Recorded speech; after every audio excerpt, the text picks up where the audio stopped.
नमस्कार दोस्तों, ये कहानी आरव नाम के एक शख्स की है जो कि अपनी पत्नी मिताली के साथ अपने फ्रेंड के फार्म हाउस को देखने जा रहे थे।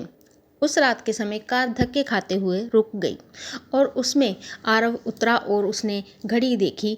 उसने उस वक्त के रात के ठीक 9 बज रहे थे। फिर उसने कार का बोनट खोला और उसने ठीक करने के लिए कोशिश करने लगा, लेकिन गाड़ी स्टार्ट हो नहीं रही थी। आरव ने मोबाइल से मदद मंगवानी चाहिए, पर उसमें नेटवर्क का नामो निशान ही नहीं था। फिर उसने गाड़ी की पिछली सीट पर सोई हुई अपनी पत्नी मिताली को आवाज़ दी, मिताली, अरे ओ मिताली, उठो जल्दी से, हमें आज की रात की किसी गेस्ट हाउस या होटल में ही बितानी होगी, क्योंकि गाड़ी ख़राब हो गई है और अब मैकेनिक के बिना ठीक भी नहीं होगी। हमेशा की तरह मिताली नींद में ही बड़बड़ा के उठी, आरव तुमसे एक काम ढंग से नहीं होता, कब से बोल रही हूँ, ये तुम्हारी पुरानी खटारा बेचकर कम से कम एक सेकंड हैंड कार ले लो। जवाब में आरव बोला, खरीद लेंगे माता रानी, अब अपना बैग उठाओ और चलो कहीं रात गुजारने का जुगाड़ करते हैं। फिर दोनों जंगल के बीच कच्ची सड़क छोड़ के मेन हाईवे पर आ गए। उसी वक्त उन्हें जंगल में दूर कहीं से भेड़िए के रोने की आवाज़ आने लगी। तभी चलते चलते बिजली की चमचमाती तेज रोशनी में उन्हें एक पुरानी हवेली दिखाई दी। वह दोनों तेजी से दौड़ते दौड़ते उस हवेली के नज़दीक पहुंचे।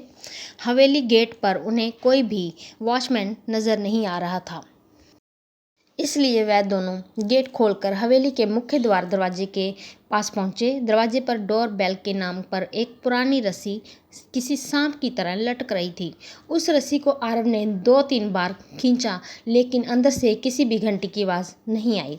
फिर मिताली ने दरवाजे पर खटखटाने के लिए अपना हाथ आगे अभी बढ़ाया ही था, उससे पहले ही अंदर से एक भारी आवाज़ आई, अंदर आ जाओ, दरवाज़ा खुला है। उन्हें दोनों को बहुत ज़्यादा अजीब लगा, क्योंकि अंदर से किसी भी घंटी की आवाज़ नहीं आई थी और ना ही उन दोनों ने किसी भी तरह की कोई आवाज़ की थी। फिर वह दोनों दरवाज़ा खोलकर अंदर गए। दरवाजे के ठीक सामने झूले पर बैठकर एक आदमी शाही अंदाज में सिगार पी रहा था। उन्हें देखते ही आरव बोला, सर, हम यहाँ से कुछ ही किलोमीटर दूर हमारे दोस्त के यहाँ फार्म हाउस देखने जा रहे थे, पर बीच रास्ते में हमारी कार खराब हो गई। हम आपके फ़ोन से एक कॉल कर सकते हैं? झूले पर बैठे इस आदमी के चेहरे पर कोई भाव नहीं था। उसने कहा, ज़रूर कीजिए, टेलीफोन ऊपर के आखिरी कमरे में है। आरव ने उन्हें अपना पहले परिचय देना उचित समझा। उसने कहा, मेरा नाम आरव है और ये है मेरी पत्नी मिताली। जवाब में वह आदमी बोला, मेरा नाम दादा ठाकुर है, मैं इस हवेली का मालिक हूँ। आरव और मिताली हवेली की शान देखते ही रह गए और उनकी नज़र दादा ठाकुर के पीछे वाली दीवार की सबसे बड़ी फ़ोटो फ्रेम पर पड़ी, जो कि खाली थी और पूरे घर में तस्वीरें ही तस्वीरें थीं।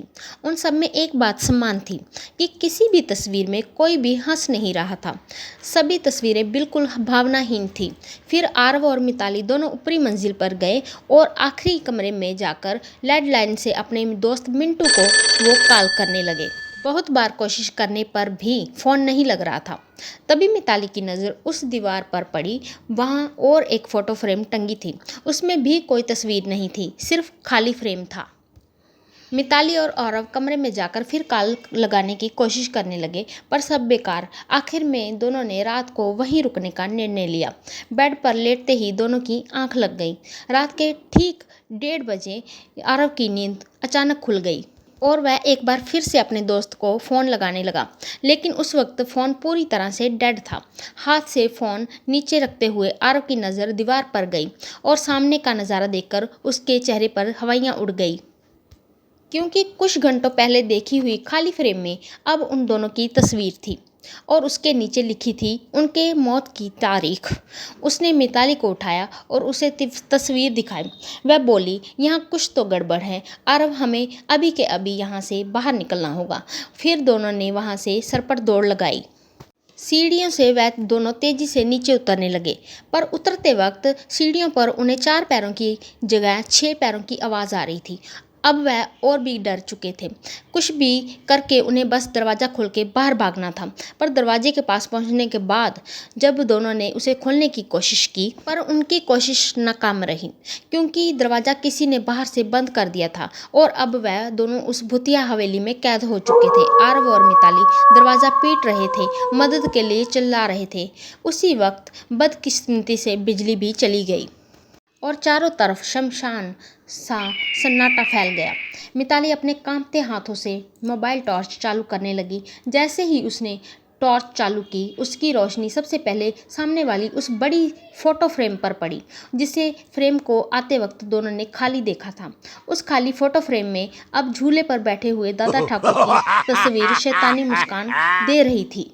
उस भयानक मंजर को देखकर मिताली की गिग्गी बैठ गई और आरव बेसुध होकर देखता ही रहा। कुछ ही पलों में मोबाइल भी स्विच ऑफ हो गया। अब तक उजाले में मिताली और आरव को वहां पर एक दूसरे की सांसों की ही आवाज़ आ रही थी, पर अब अंधेरे में उन्हें और कई सारे लोगों की सांसों की आवाज़ सुनाई देने लगी। एक एक करके सभी आवाज़ें नज़दीक आ रही थी और कुछ ही पलों में दर्द भरी वहाँ चीख के साथ उन दोनों की तस्वीर भी दादा ठाकुर के साथ हवेली की उस दीवार पर टंग गई और दादा ठाकुर झूले पर बैठकर सिगार पीते हुए किसी और नए मेहमान का इंतज़ार करने लगे। तो दोस्तों, कैसी लगी आज की ये हॉरर स्टोरी? ऐसी ही हॉरर स्टोरी सुनने के लिए आप हमारे चैनल को लाइक, शेयर, सब्सक्राइब करना ना भूलें। प्लीज़ दोस्तों, हमें आपके सपोर्ट की बहुत ही ज़्यादा ज़रूरत है। धन्यवाद।